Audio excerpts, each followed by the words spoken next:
उत्तराखंड में आज पूरे प्रदेश भर में एक ही मुद्दा गूंज रहा है, वह है प्रदेश के मुख्यमंत्री त्रिवेंद्र सिंह रावत पर लगे आरोपों की सीबीआई जांच का, जिसको लेकर कांग्रेस सरकार को घेरने में जुट गई है। कांग्रेस कार्यकर्ता लगातार देहरादून में इकट्ठा हो रहे हैं। प्रजातंत्र में राज्य की प्रथम नागरिक हैं। ये बड़े अफसोस की बात है कि उन्हें संविधान की रक्षा के लिए यहाँ भेजा गया है, लेकिन देख क्या रहे हैं कि संविधान की हत्या हो रही है। उनको बाअदब हमारे प्रतिपक्ष की नेता, कांग्रेस अध्यक्ष, सबको मिलने का समय देना चाहिए था। आखिर लोकतंत्र का जो रक्षा का केंद्र है राजभवन, अगर वो पार्टियों के साथ पार्टीबाजी करेगा तो निश्चित तौर पर इससे यही संदेश जाएगा कि राजभवन जो है वो भारतीय जनता पार्टी के एक तरह से दलाली का केंद्र बन गया है। तो मेरी राज्यपाल पर आरोप है कि वो राष्ट्रपति के प्रतिनिधि के रूप में ईमानदारी से काम नहीं कर रही हैं और मेरी महामहिम राष्ट्रपति से मांग है कि उनको वापस बुला लेना चाहिए। सभी छोटे बड़े नेता देहरादून में हैं। इस मामले को लेकर कांग्रेस नेताओं ने राज्यपाल से मुलाकात का वक्त मांगा था, लेकिन राज्यपाल ने किसी कारणवश वक्त तय नहीं किया। उसके बाद कांग्रेस कार्यकर्ताओं ने कांग्रेस भवन से लेकर राजभवन तक प्रदर्शन किया और जमकर नारेबाजी की। मुख्यमंत्री के खिलाफ जल्द एफआईआर दर्ज कर सीबीआई जांच की मांग की। कांग्रेस के प्रदेश प्रभारी देवेंद्र यादव 3 दिवसीय उत्तराखंड के दौरे पर हैं। लगातार कांग्रेस कार्यकर्ताओं से मुलाकात कर रहे हैं। बड़ा स्पष्ट करना चाहता हूँ,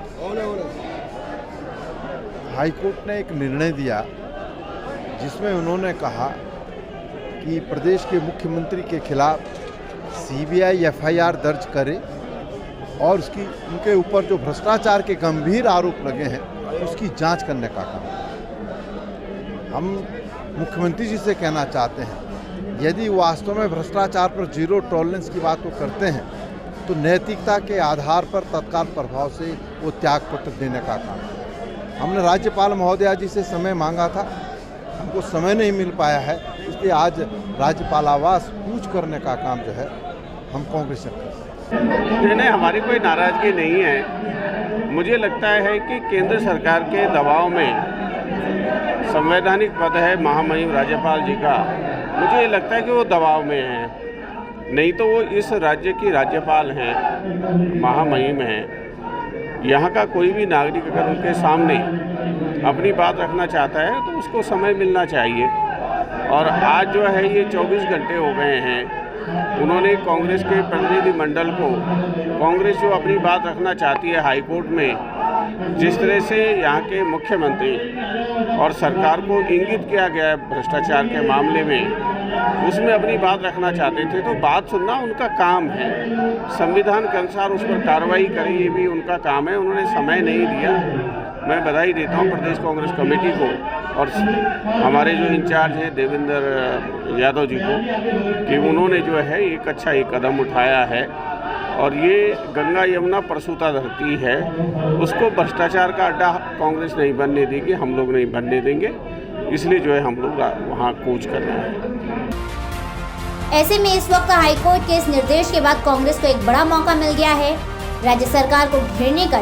लिहाजा कांग्रेस का छोटे से लेकर बड़ा नेता बीजेपी पर हमलावर नजर आता है। वहीं हाईकोर्ट ने एक डायरेक्शन दी कि मौजूदा मुख्यमंत्री के खिलाफ सीबीआई इंक्वायरी का जो आदेश दिए, हमने माननीय राज्यपाल महोदय से समय मांगा था कि हमें समय दिया जाए और जो स्थिति उत्तराखंड में पिछले 4 साल से चल रही है और जिसका अवलोकन यहाँ की हाईकोर्ट ने भी लिया और स्पष्ट रूप से डायरेक्शन दी कि सीबीआई को इस भ्रष्टाचार के अंदर इंक्वायरी करनी चाहिए और जल्द से जल्द 2 दिन के अंदर अंदर एफआईआर दर्ज करनी चाहिए।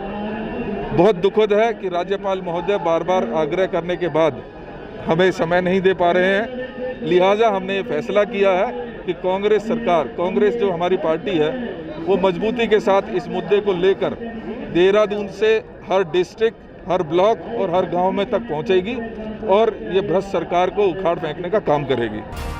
बड़ी खबर ये आ रही है कि सुप्रीम कोर्ट ने हाईकोर्ट के आदेश पर स्टे लगा दिया है, जिससे ये मामला और ज्यादा दिलचस्प होता जा रहा है। देहरादून से हिनार आजमी की रिपोर्ट। हमने इस विषय को लेकर विधानसभा में आवाज़ उठाई थी। कांग्रेस के विधायक मंडल दल ने लेकिन उस समय संख्या बल के आधार पर कांग्रेस भारतीय जनता पार्टी की सरकार ने कांग्रेस की इस आवाज़ को दबाने का काम किया था। लेकिन अब हम शुक्रगुजार हैं माननीय उच्च न्यायालय के कि उन्होंने ये कल जो एफआईआर का आदेश दिया है, इस आदेश से स्पष्ट हो गया कि त्रिवेंद्र रावत जी भ्रष्ट हैं। सुमोटो संज्ञान कोर्ट ने लिया है।